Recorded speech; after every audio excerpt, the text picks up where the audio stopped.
때로는 훌쩍 뛰어내리고 싶다. 숨가쁘게 내닫는 서비 문명의 수레에서 등 돌려 달아나고 싶다. 달리 삶의 목표를, 삶의 형태를 찾아보지 못할 까닭이 있으랴. 순박한 삶의 꿈, 손닿지 않는 자연과 조화해서 매이지 않고 자유롭게, 자연스럽게 사는 그런 삶. 잃어버린 낙원의 꿈. 그러나 이런 낙원이 언젠가 있기는 했을까?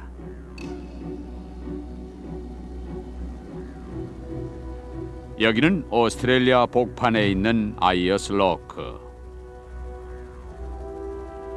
이 우람한 암석의 본디 이름은 울루울루. 오스트레일리아 대륙에는 오늘도 원주민이 살고 있다. 여기서는 아보리진들이라고 일컫는다. 암벽의 그림들 속에 그들은 영속해왔다. 거듭 새삼 생생히 세상에서 가장 오래된 예술 전통을 이어왔다. 오늘날 원주민은 약 23만 명. 대부분 도시에 살지만 보전구역에도 덜어 있다. 거기서 소수나마 되도록 전통대로 살려고들 애쓰고 있다. 그러나 상상할 수 있는가? 5만 년도 넘는 예로부터 이곳에서 짐승과 열매와 뿌리들을 사냥하고 모으며 살아온 이 사람들이 얼마나 오래 헐뜯기고 정작 따돌려져 왔던가? 문화 없는 인간, 종교 없는 인간들이라고 유럽인 발견자들은 말했다. 학자들도 맞장구를 쳤다. 정말 그런가? 문화가 없다고? 종교가 없다고?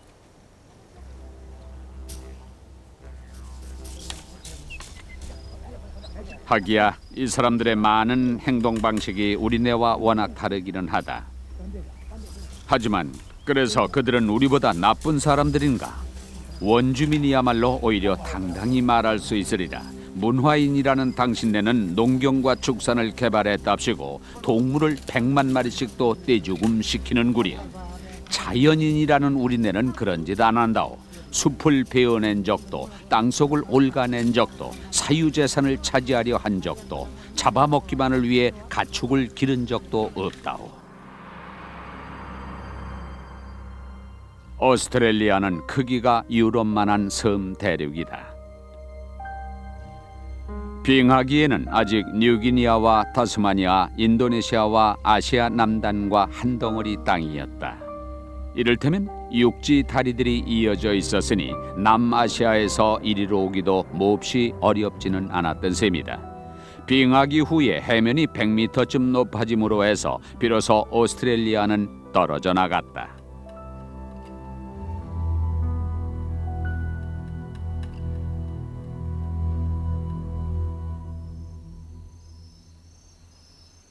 이곳에는 10만 년도 넘게 사람이 살아온 흔적들이 있지만 유럽인으로서는 화란인 윌렘 얀즈가 1606년에 이 대륙을 처음 발견했고 신화란이라고 불렀다.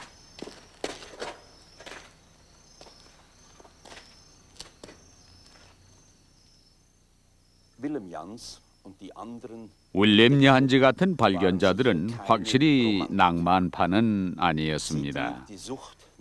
황금과 명성을 찾아 먼 데로들 갔지요. 오늘날 우리네 여행자들은 또 다른 동경에 몰리고 있습니다. 건강한 세상에 대한 동경이지요. 그러나 역사를 되돌려 놓을 수는 없는 겁니다. 자연으로 되돌아가기란 실제 불가능한 일이지요. 그런데도 이 자연민족들이 자기네 자신을 어떻게 바라보는지를 이해하는 것은 값진 일입니다. 아마도 그들은 불행히도 우리는 이미 잃어버린 지 오래인 것들을 덜어 보존해 왔을 테니까요. 자연민족과 문화민족, 이런 식으로 간단히 대립시켜서는 안 되겠습니다. 이 오스트레일리아 원주민도 문자와 학문과 기술을 낳지는 않았을지언정 한 문화를 펼쳤습니다. 그들의 사고야말로 투철하게 논리 정연하며 실로 질서를 위한 충정에 사무쳐서 사물들과 친족 관계들을 분류합니다. 예컨대 누가 누구와 혼인할 수 있느냐 한 가지만 해도 그야말로 복잡하지요. 그러니 원시 문화라는 말일랑 더는 맙시다. 그 대신 종족 문화라고 합시다. 이 종족들이 바라보는 세계상, 그들의 조직, 심지어 그들의 식생활까지도 우리네가 생각하는 것처럼 그리 원시적인 것이 아닙니다. 다만 더 원래적이지요.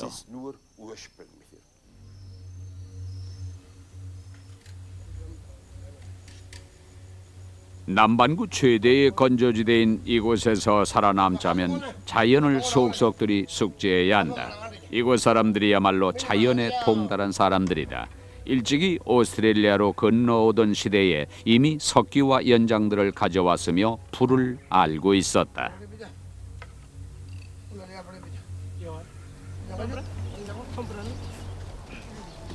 여자들은 채집자다. 아이들에게 미리부터 숲속의 먹거리와 약거리를 가르친다. 이 푸른 산풀은 두통과 피부병에 잘 듣는단다. 여자들은 무슨 열매가 어디서 익는지, 그게 먹을 만한 것인지 다 알고 있다. 식량 조달에서는 남녀가 동등권이다. 경제적으로 여자들은 자립해 있다. 그렇다고 이것이 본디 여자가 지배자였다는 증거인 것은 아니다. 정치적으로, 의례적으로는 남자들이 지배한다. 그리고 남자들은 사냥꾼이다. 그들은 웅덩이들을 잘 안다. 그런데 물을 마시기 전에 먼저 돌멩이는 왜 던질까?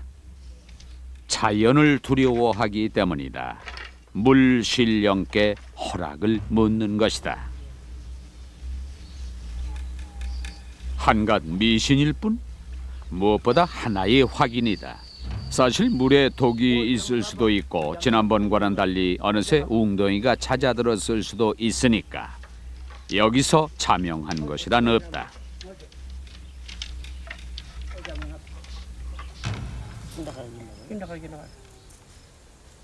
곳곳이 자연 안에는 숨은 것이 있는 법. 여기 맛 좋은 게 있구먼 하며 여자들이 금방 꿀개미들을 파헤쳐 놓았다. 모래에서 자취를 보고 땅속 꿀개미 숨은 데를 알아낸 것이다. 한결같이 실컷 먹어 배가 볼록해진 꿀주머니들이다. 물론 이제는 개미 대신 여자와 아이들이 빨아댄다. 어떤 종족에게는 꿀개미가 더 특별한 의미도 있다. 꿀개미가 자기들과 태고 쪽부터 결합되어 있는 조상 동물이라고 여기는 것이다. 이른바 토템 신앙이다. 태고 쪽부터 원주민의 신화가 이 땅의 산, 골, 길들의 눈에 띄게 새겨져 있다. 오늘날까지도 그들은 이 땅과 종교적 관계를 맺고 있다. 종교적? 여기 이것이 정말 종교일까? 전에 인류학자들은 이 원주민을 종교 없는 인간이라고 생각했다. 원시인 그대로 오로지 마법만 따른다고. 여기 이 사나이가 영원히 젊은 신령을 담고자 붉은 황토로 단장하는 것처럼 전에 진화와 진보를 믿는 학자들은 온 인류사를 미리 짜인 단계의 틀 속에서 바라봤다. 먼저 여기처럼 마법, 그 다음에 종교, 오늘날 과학, 그런 단계적 상승 과정이라고. 다른 성서를 믿는 학자들은 발전을 하강으로 봤다. 유일신 신앙에서 다신 숭배를 거쳐 마법으로 내려간다고. 볼 때마다 새삼신기한 원주민의 미술. 똑같은 수천 년 묵은 상징들이 거듭 그려지고 덧그려지고 한다. 양식화한 사람, 동물, 식물의 형상들이다.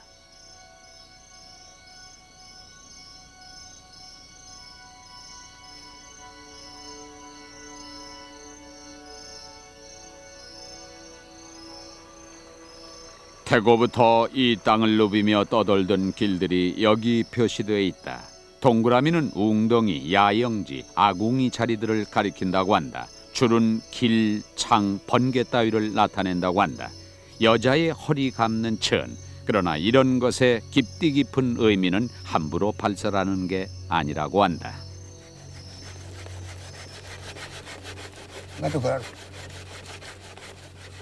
이미 일찍이 사람들은 불꽃을 일으킬 줄 알았다. 처음에는 번개를 통해 하늘에서 풀을 얻었다.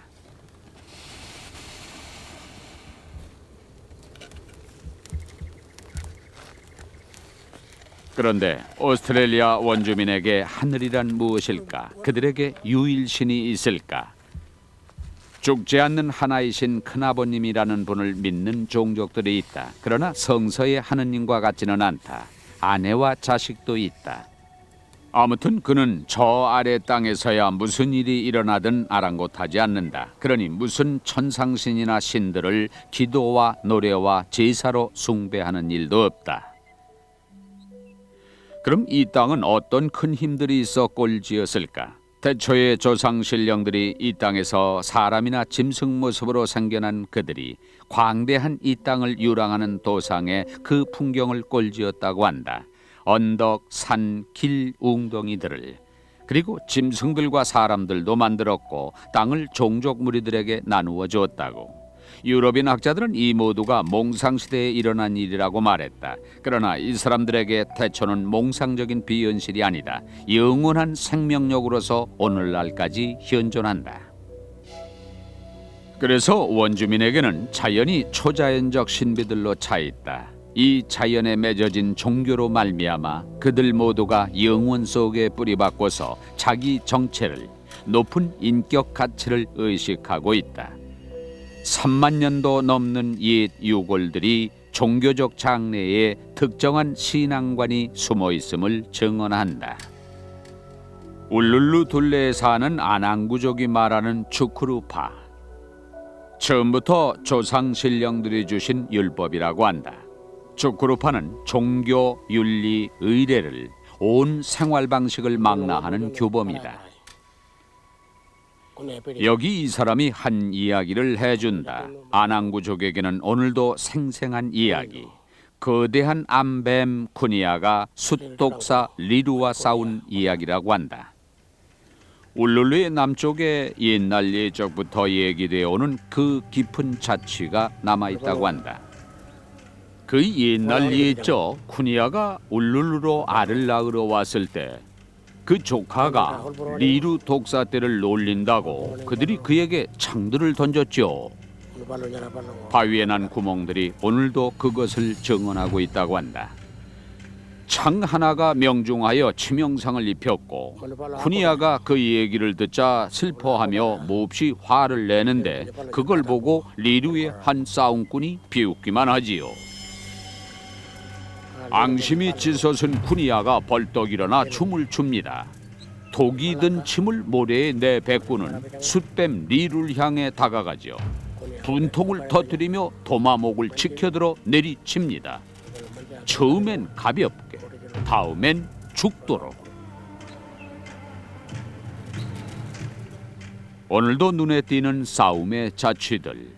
독살된 무화과 나무, 바위 속의 뙬리, 쿠니아의 두 차례 공격, 바닥에 널브러진 리루와 그의 방패라고 한다. 그리고 끝으로 웅덩이. 쿠니아가 죽은 조카를 데려다 안치한 곳인데 오늘날도 조상 뱀에게 피를 청하러들 이리로 찾아온다고 한다. 한 성서다. 그야말로 죄가와 보상의 이야기, 싸움과 죽음의 이야기다. 오늘날까지 문화에 깃들인 원초율법 추크루파의 일부다.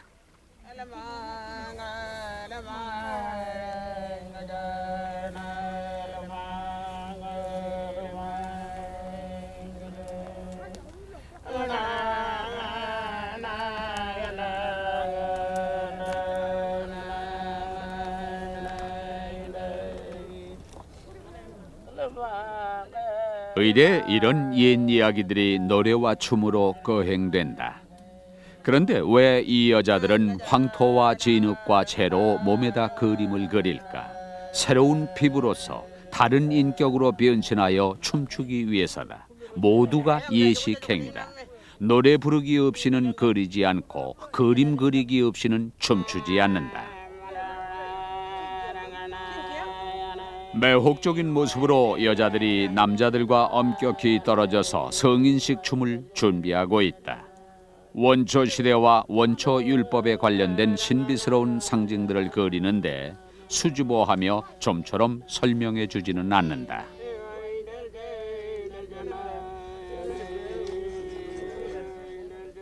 여기서 중심 역할을 하는 것은 확실히 성이다. 이미 조상 신령들에게서 분명히 나타났던, 그리고 그때부터 모든 생물 속에 작용하면서 거듭 새삼 생명을 보존하고 전승시켜 나가고 있는 그런 영원한 생명력이다. 가장 중요한 예식은 성인식, 어른 나이에 들어가는 예식이다. 소녀들은 어머니들한테서 성별을 받는다. 소년들은 춤을 통해 어머니들과 작별한다. 땅을 두루 돌아다니며 더 나이 든 남자들한테서 차츰차츰 신비들을 전수받으라는 뜻이다. 조상 신령들의 땅의, 종족의, 사냥의, 성의 신비들을 동시에 사나이로서 용기도 시험받아야 한다. 할례가 수행되는 것이다. 그러고는 주크루파를 전수받고 특정한 권리를 보유하되 의무도 지게 된다. 사실 이것은 우리네 자녀 교육 노력과 그다지 다르지 않습니다. 주크루파란 삶에서 그들의 자리가 무엇인지, 무엇이 옳고 그른지를 말해주자는 것입니다. 오스트레일리아에도 종교 없는 민족이란 없으며 하물며 윤리 없는 민족이야말로 없습니다. 특정한 잣대와 규범이 없는 민족이란 없고 말고요. 다만 이야기와 비유로 전승되는 불문율들이지요. 일찍이 자연민족이 이를테면 도둑질하지 말라 같은 무슨 계명판을 받은 적은 없습니다. 그러나 그런데도 실로 그들이야말로 상호성, 정의, 관대성의 의식은 강렬합니다. 죽이지 말라는 계명은 모를지언정 모든 생명을 경외할 줄은 잘 알지요. 간음하지 말라는 계명은 모를지언정 특정한 규칙을 지키며 양성이 함께 살 줄은 잘 알지요. 부모를 공경하라는 계명은 모를지언정 크게 노인을 존대할 줄은 잘 알죠. 울룰루 위로 원주민들이 타고 올라가는 것은 의례 어떤 종교의식을 시작할 때만이었다. 울룰루는 필경 거룩한 산, 수많은 주크루파 이야기가 얽혀있는 성산이었다. 그랬다가 백인들이 왔고 더는 아무것도 거룩하지 않게 됐다. 태고의 가치들이 몰가치화하고 새로운 가치, 특히 물질적 가치들이 그 자리를 대신하게 됐다. 끝없는 진보의 약속이.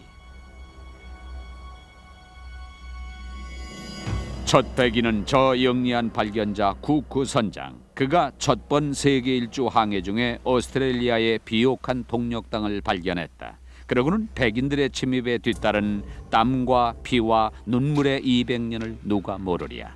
원주민은 전멸의 위험에 처했다. 유럽 축산업자들에게 몰려나고 사륙당하면서 푹 줄어버렸다. 나중에는 보존구들과 선교원들로 옮겨 들어가 적응하게 됐다.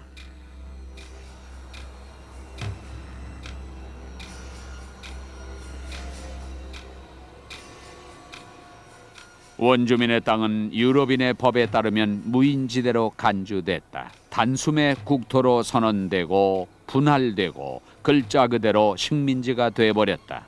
원주민이 자기네 땅과 맺은 종교적 관계는 짓밟혀버렸다. 이른바 사유재산법과 새로 붙인 지명에 의해 20세기 중엽부터는 또 지하자원 갈취를 통해 오늘날은 오스트레일리아의 1800만 인구 가운데 고작 2%만이 흑인이다. 그래도 1967년에는 마침내 원주민이 백인과 법적으로 동등한 권리를 얻기에 이르렀고 1992년에는 자기네 옛 토지권을 어느 정도 인정도 받았다. 그러나 바야흐로 오스트레일리아 정부는 또한 갈수록 막대한 토지 수요에 직면해 있다고 보고 있다. 이것이 오늘날 갈등들의 장본이다. 물론 도시와 마을을 떠나 야생지로 돌아가겠다는 흑인은 소수뿐이다. 슈퍼마켓에서 손쉽게 얻게 되는 것들을 왜 새삼스레 사냥하고 채집해야 하랴. 그들이라고 편리한 현대식 기술, 교통, 주택 그런 것들을 왜 이용하지 못하랴. 의뢰 그렇듯이 원주민 대부분은 종속과 고립을 원치 않는다. 또 물론 전적인 통합과 동화도.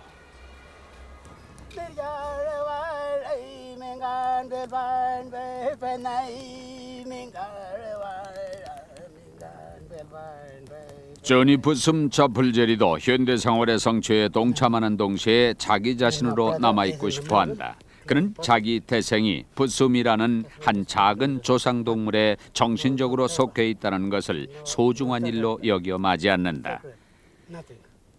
이 토템 신앙으로 그는 자기 가족만이 아니라 모든 푸숨 사람들과 맺어져 있다. 그들과 더불어 같은 곳에서 같은 예식들을 거행한다.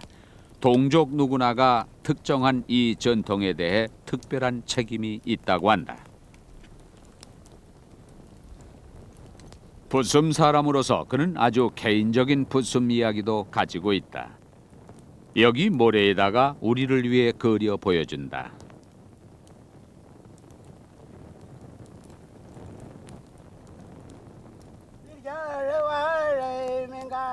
푸숨 발자국들, 다른 야영지로 가는 모습을 가리킨다고 한다. 네 여자, 저쪽에서 담배 잎들을 찾고 있다고 한다. 한 연가를 부르며 그는 황홀경에 들어가려 한다. 그리고 마침내 자기 아내를 데려온다.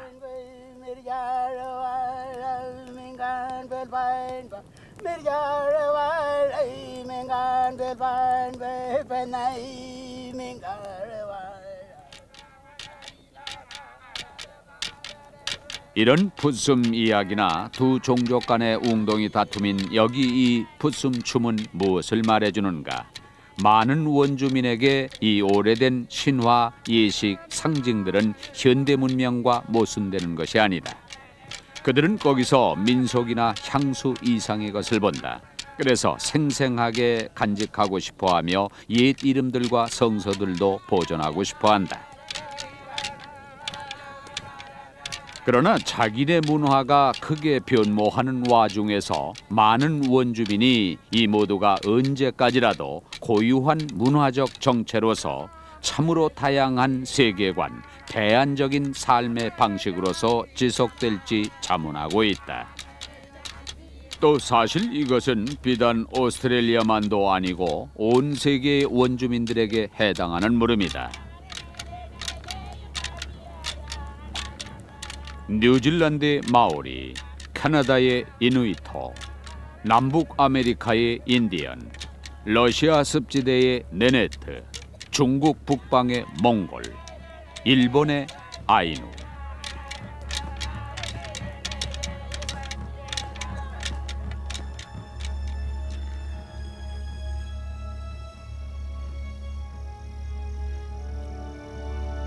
원주민과 유럽인, 전통 종교와 현대 문화가 모질게 맞부딪혀 이 물음이 더욱 절박한 또 다른 대륙이 있으니 아프리카다.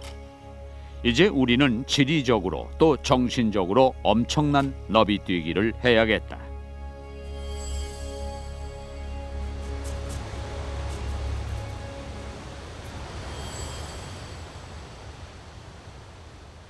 좀처럼 믿기 어렵게도 오늘날은 약 8,000km나 떨어진 오스트레일리아와 아프리카가 20억 년 전에는 하나인 남반구 대륙을 이루고 있었다.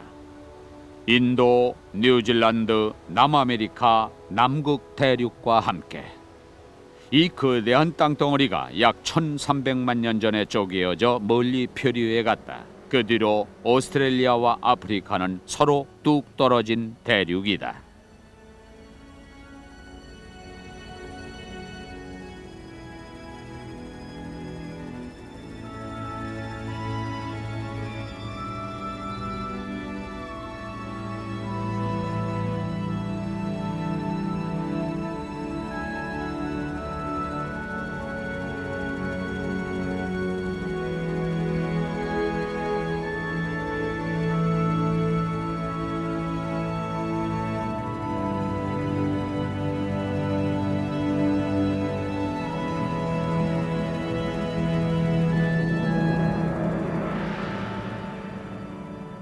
자연 풍광이 비길 데 없이 빼어난 잠베시. 사하라 남쪽 아프리카에서 제일 긴 강이다. 아프리카 북반에서 발원하여 동쪽으로 흐른다. 여기 잠비아와 짐바브웨 사이에서 100m도 넘게 깊은 계곡 속으로 으르릉 콸콸거리다가 모잠비크를 가로질러 인도양으로 흘러든다. 빅토리아 폭포. 지상 최대의 폭포로 영국인 선교사여 탐험가인 데이빗 리빙스턴이 발견했다.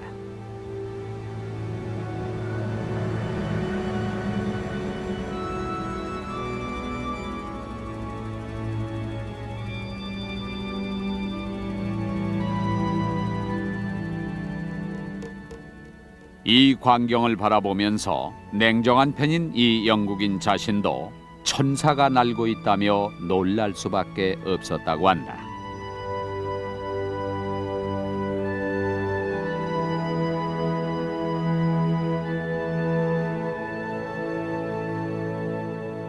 인간은 끝없이 자신의 기원을 궁구하는 존재다. 종교와 철학과 자연과학으로. 더러 학자들은 호모사피엔스라는 오늘날과 같은 인간이 세계 여러 곳에서 생겨났다고 생각한다. 그러나 대부분의 연구자들은 압도적인 발굴을 근거로 한결같이 호모사피엔스가 야수들이 많은 온대 아프리카에서 유래한다고 확신하고 있다. 짐작컨대 이곳 북쪽의 커다란 아프리카 시리아인 무덤 단층에서. 아프리카는 그러니 우리들 공동의 고향인 셈이다. 호모사피엔스가 지구상에 등장한 것은 10만 년 전이었습니다. 그가 유럽의 네안데르탈인을 세상의 다른 데로 몰아냈고요. 아프리카에서 그의 가장 가까운 진화 근친인 침팬지 종에서는 갖가지 다른 아종이 생겨난 반면에 호모사피엔스는 매우 단일한 종에 머물러 있습니다. 사실인즉 저 너머 오스트레일리아에서 아보리진이든 혹은 여기 아프리카에서 부시맨이든 혹은 아시아인, 유럽인, 아메리카인이든 온갖 인종상 차이는 있을지언정 인간의 다른 종류란 없으며 실상 우리는 모두가 하나요 같은 인류인 것입니다. 오늘날 우리는 피부색에 따르면 하도 다양하지만 우리 모두가 짐작컨대 본디는 아프리카인이라는 하나인 기원을 공유하고 있습니다. 피부 밑에서는 우리 모두가 통틀어 아프리카인이지요.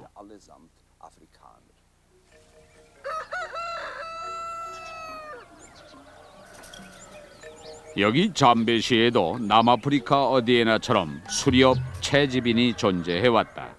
스칭 부시맨, 자칭 산이라는 이 사람들도 많은 점에서 오스트레일리아 원주민과 비슷하다.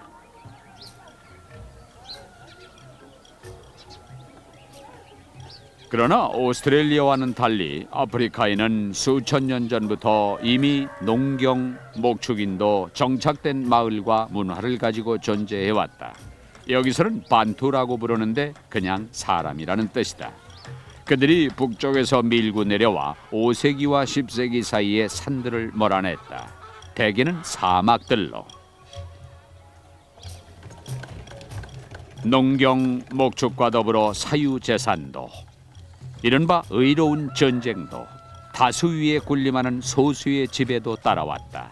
자연 풍경이 문화 풍경으로 화했다. 그런 마을에 들어가 보면 태고의 사회 질서가 오늘도 훌륭하게 구실하고 있음을 실감하게 된다.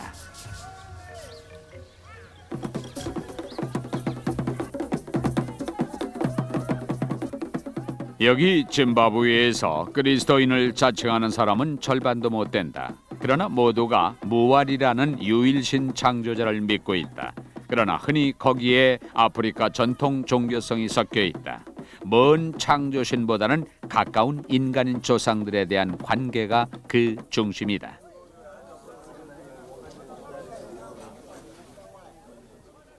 조상들은 한 영매자를 통해 자신을 알린다.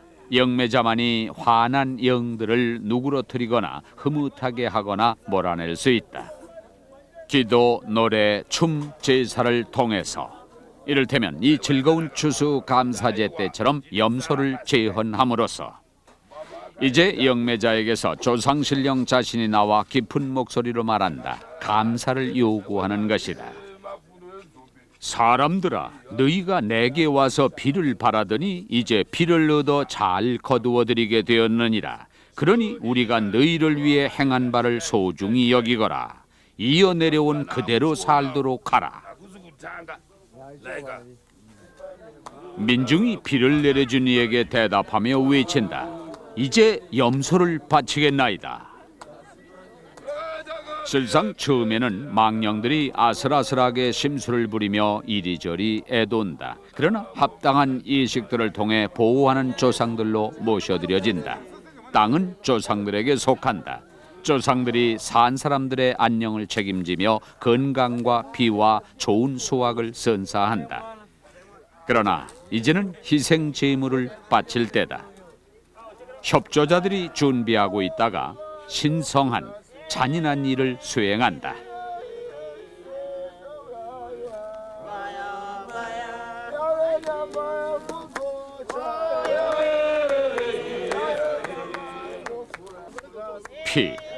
피는 영매자만 마실 수 있다. 그래서 초자연적 힘을 얻고 영들을 다스릴 수 있다고 한다. 그동안 민중에게는 다른 것이 중요하다. 염소가 죽었도다. 먹을 살코기가 있도다.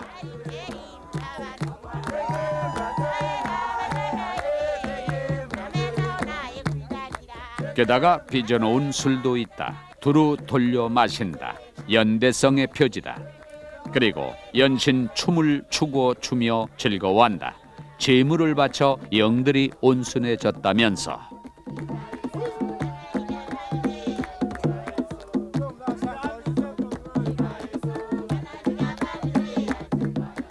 어느덧 염소를 찢어발긴다. 무슨 의미고 상징이고 할 것도 없이 아주 당연히. 제일 좋은 토막은 영매자 몫이다. 생으로 발라낸 간이다.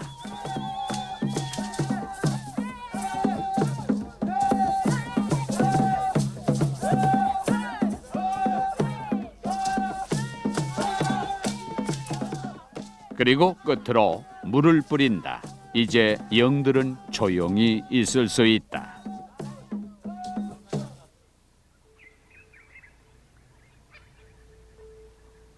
인간은 원래부터 종교적이다. 고래로 경신예들은 삶과 죽음의 신비들을 해석할 수 있게 해왔다. 태고부터 인간은 행복을, 구원을, 치유를 동경해왔다. 흔히는 의미 없어 보이는 저런 일도 여기서는 그 나름의 논리, 그 나름의 기능이 있다.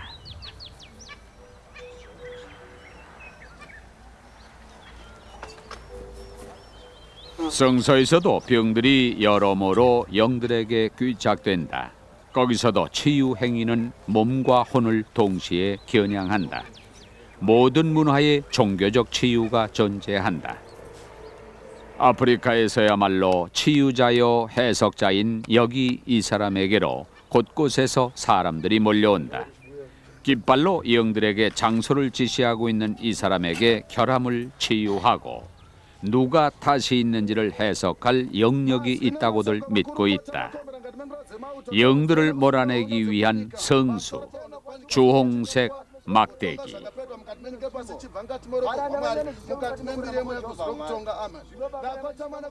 중세 교회의 구마 예식을 연상시키는 것들이 덜어 있다.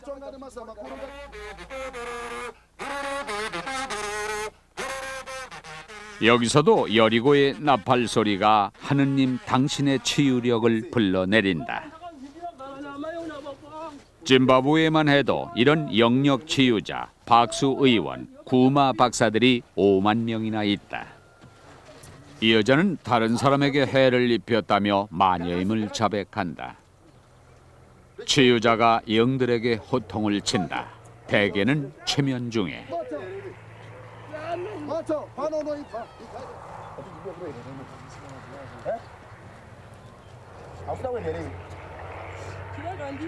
치유자가 막대기로 여자를 건드린다.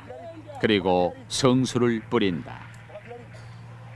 그래서 여자가 치유력을 느낀다. 영들이 타도됐다고 한다. 치유됐다는 여자가 혼자 들판으로 기어간다.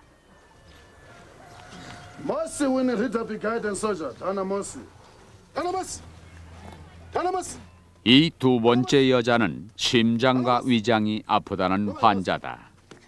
고집스런 영들이 사로잡고 있어 저항이 격렬하다고 한다.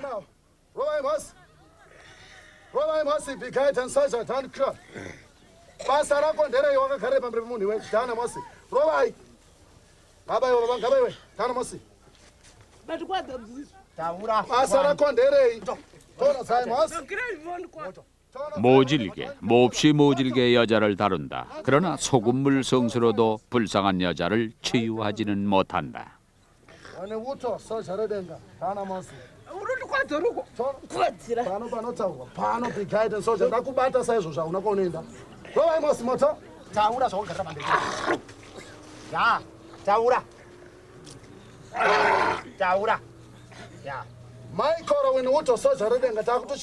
치료를 다음번으로 미룰 수밖에 없다.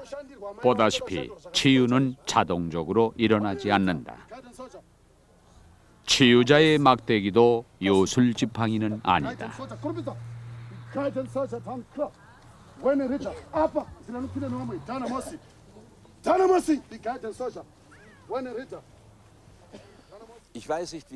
그들의 안부가 사실 궁금하군요. 우리 유럽인에게는 그런 치유가 그야말로 잔인하고 비인간적이라는 생각이 들지만 아프리카에는 달리 봅니다. 악령들이란 단번에 폭력으로라야 몰아낼 수 있다고들 웃으며 말하지요. 아무튼 사태가 무해성을 잃게 되는 것은 병의 탓이 다른 사람에게 또는 벼락에게라도 전가될 때입니다. 이때 중세 마녀 재판이 무고한 사람에게 중형을 선고하거나 심지어 처형한 것처럼 될 수도 있지요. 그래서 더러 아프리카 국가들에서는 시술 면허가 요구되고 동시에 다른 사람을 마녀로 지목하여 문제하는 행위가 벌칙 아래 금지되어 있는데 문제는 그런데도 이런 일이 너무나 자주 일어나고 있다는 사실입니다.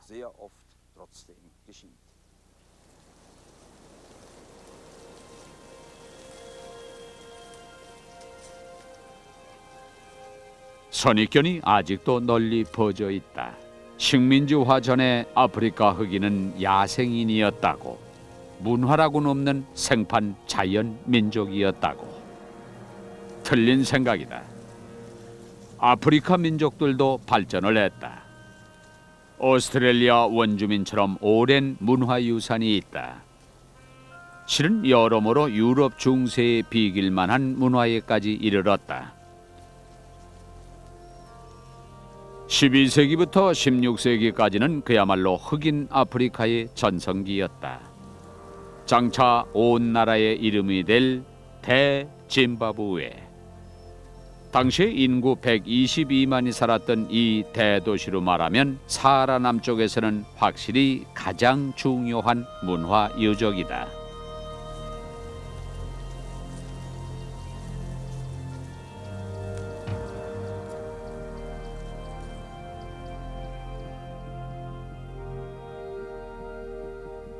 이걸 다 누가 건설했을까?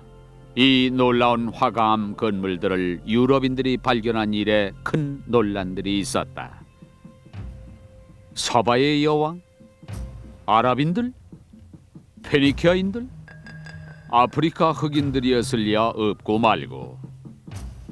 그러나 한참 잘못 봤다. 오늘날은 의심할 여지조차 없게 됐다. 바로 아프리카 흑인. 황금 장사로 부자가 된 쇼나 부족이 14세기에 이 도시를 세웠던 것이다. 그러나 오늘도 많은 백인이 모르고 있지만 사실인즉 포르투갈인들이 탐험을 개시한 15세기 당시 사하라 남쪽에도 서해는 콩고부터 동해는 짐바브웨까지 줄줄이 흑인 왕국들이 세분된 사회 구조와 괄목할 문화를 가지고 있었다. 다만 기록은 없이.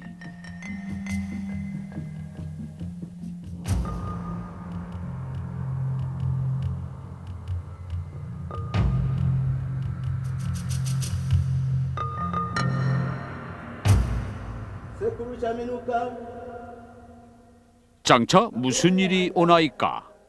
우리가 먹을 것이 넉넉하겠나이까? 신탁 예언자가 신탁 동굴 속으로 외친다. 그때 사람들의 물음이요 오늘날 사람들의 물음이다. 대짐바브웨를 주민들이 한번 싸워보지도 못하고 떠나게 될 줄이야. 가뭄 때문에, 약탈당한 자연 때문에, 황금 장사의 위기 때문에. 그렇다. 무슨 일이 오게 되는가? 장차 이 새를 짐바브웨의 표지로 무기에 새길 이 땅에.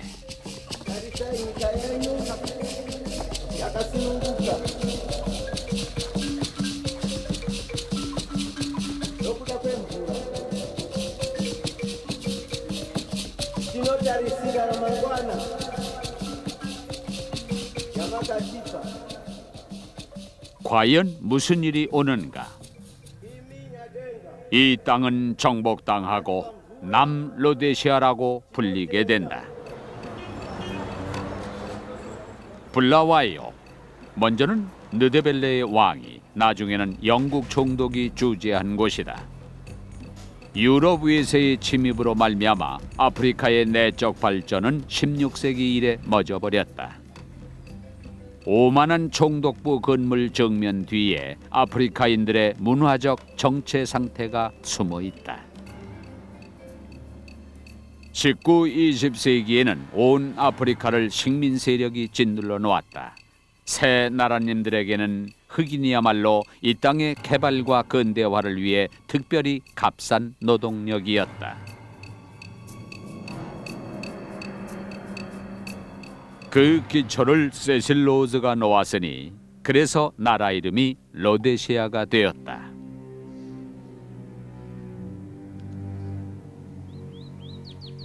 이 절경 속의 명당 자리에 으뜸가는 갑부 금강석 광산 소유자로서 영국 희망봉 식민지 총독이 되었던 세실 로즈가 묻히기를 원했다. 그의 치하에서 남아프리카 백인들의 금강석과 황금 열병이 오늘날의 짐바브웨를 덮쳤다.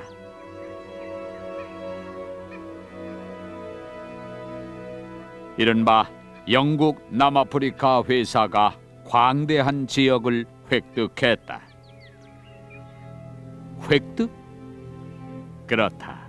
훌륭한 무장으로, 그리고 거짓말과 속임수로. 틀린 통역에 속아 느데벨레 국왕 로뱅굴라는 영국인들에게 본의 아니게 무한정한 채광권과 통상권을 넘겨주고 말았다. 그러나 전쟁이 일어난다.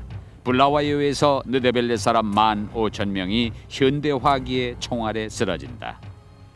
도시는 불꽃에 덮인다. 국왕은 산속으로 달아나고 죽는다. 아마도 자기 손으로. 왕궁터에는 영국인 정부가 들어선다. 우리는 세계에서 가장 세련된 인종이고 우리네 인구가 많을수록 온 인류를 위해 좋은 일이다. 현대 로데시아의 건국자 세실 로즈의 말입니다. 사실 당시 유럽에서는 썩 일반적으로 이렇게들 확신하고 있었지요. 야생인을 개화시켜야 한다고, 이교도를 개종시켜야 한다고, 그리고 이것이 교회들의 과업이라고. 그러나 내가 지금 혹시 나 자신의 아저씨를 탓해야 할까요? 이미 30년대와 40년대에 몸소 이 땅에 크게 투신하여 큰 선교원과 학교들과 온갖 부대 시설을 건설한 그분을 아주 우연히 우리 일행이 이곳에 들렀는데 내가 코코메레라는 그분의 이름을 상기하게 됐지요. 이곳 흑인 어린이들이 수백 명씩 어엿한 학교 교육을 받을 수 있었다는데 우리 모두 무척 놀랐고요. 선교사와 수녀 대부분이 진정으로 또 헌신적으로 선교 활동을 했다는 데는 논란이 있을 리 없습니다. 그들의 관심사는 이교도의 개종만이 아니고 어디까지나 구체적인 아프리카 인간이었습니다. 그리고 어느 아프리카인도 교회들이 교육과 복원을 위해 많은 일을 했다는 데는 반론이 없겠지요. 그러나 거꾸로 확실한 점도 물론 있습니다. 교회들, 선교원들은 과연 온 아프리카를 복속시키려는 유럽 제국주의 세력들에게 길을 닦아주었습니다. 제국주의 권력을 정당화하여 이념과 신학으로 지원했지요. 한참 뒤에야 비로소 식민주의에서 서서히 벗어나 흑인들 편을 들게 된 것입니다. 아프리카인의 아프리카를 위한 큰 해방 투쟁에서. 예술에서는 더 일찍 새 출발이 일어났다. 오랫동안 백인 예수, 백인 마리아, 백인 성인들을 선포하며 묘사하고 있던 터였다. 그러나 이미 30년대에 한 성공의 신부는 시레네 미션 스쿨을 세워 교과목에 미술을 도입했다. 아프리카 학생들의 독창력을 개발하자는 것이었다. 그들이 아담과 하와를 흑인으로 묘사했다는 것은 놀랄 일이 아니다.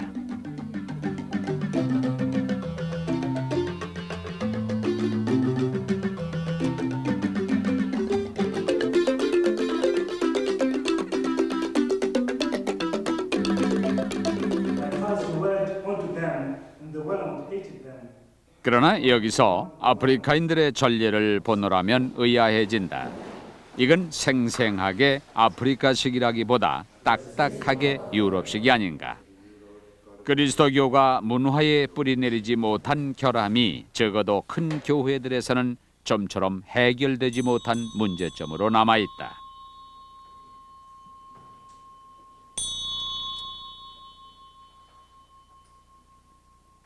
아프리카 정신의 창조적 잠재력을 너무나 적게 이용하고 있다.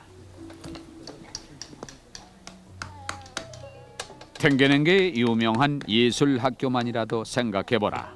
60년대에 여기서 잠비아와 말라위와 모잠비크 출신 본토 예술가들을 양성하기 시작했다. 그 선례를 글자 그대로 수천 학교가 따랐고 그 작품들이 선물 가게에, 장터에, 또 길섭에도 전시되어 있다.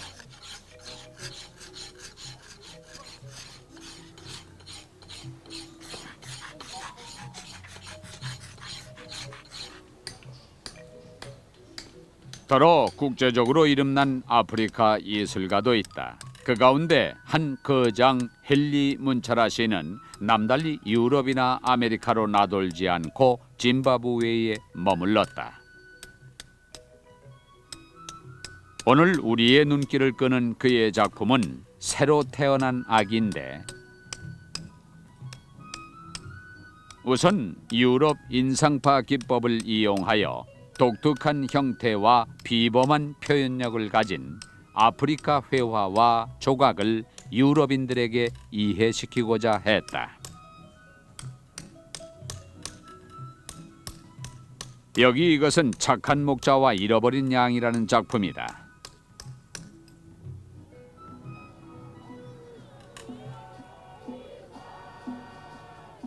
제국주의 세력의 아프리카 할거는 물론 흑인들의 쓰라린 저항을 무릅쓰면서 이루어졌다. 그리고 그 저항은 필경 종교적 동기가 없지 않았다.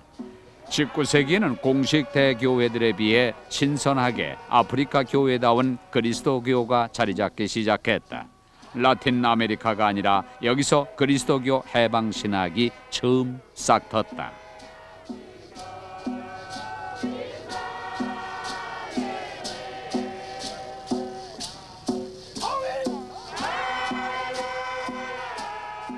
예언자적 항변과 메시아적 그리스도 신앙이 길을 트고 나아가 옛 아프리카 전통들과 융합됐다. kuti dzakanga dziri chechi dzemaopuressors vedu hatiponi kunamata chechi dzemaopuressors edu ngekuti mwari wakatipa chechi dzemunyika muno. 이 아프리카인들에게는 외국 선교사들이 거짓 신을 억압과 착취의 신을 선포하는 것으로 보였다. 그래서 그들은 자유독립 아프리카 교회들을 세웠다. 이제 아프리카인들은 예배에서도 마침내 그들 자신이 될 수 있었다. 그들 자신의 사도들과 예언자들을 가질 수 있게 됐다.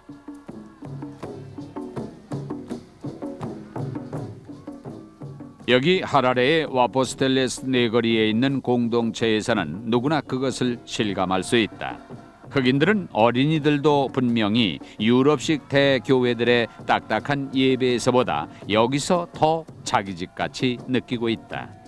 흑인 종파들이라며 백인들은 비방하거나 말거나 그들은 보다시피 엄청나게 몰려들고 있다.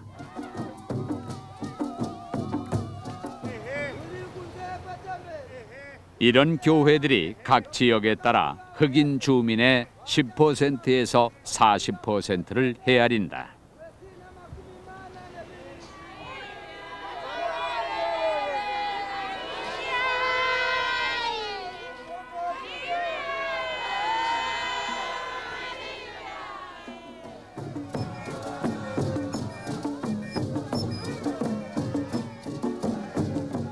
신학자들이 성찰하기 오래전부터 여기에는 글 아닌 삶의 흑인 신학이 있었다.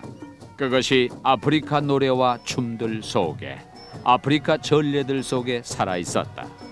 그래서 아프리카 민족주의가 종교의 옷도 차려입고 나설 수 있었다. 그래서 아프리카는 종교적 대륙으로서 존속해왔다.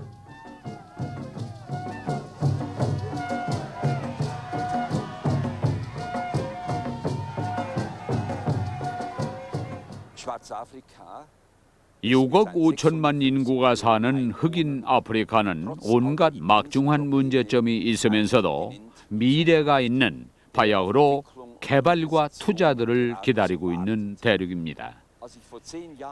10년 전 내가 짐바브웨에 왔을 적에 이 하라레는 아직 한 잠든 지방 도시였습니다. 오늘날은 현저한 경제적 가능성들을 가진 한 나라의 수도입니다. 이러다가는 오랜 종족 문화가 급속히 해체되리라고, 아프리카 전통 종교가 의미를 상실하고 말 것이라고, 그렇게 여기서 예상하는 사람은 없습니다. 아프리카 사상, 아프리카 종교성은 오히려 더욱 미래에도 우리에게 말해주는 바가 있을 것입니다.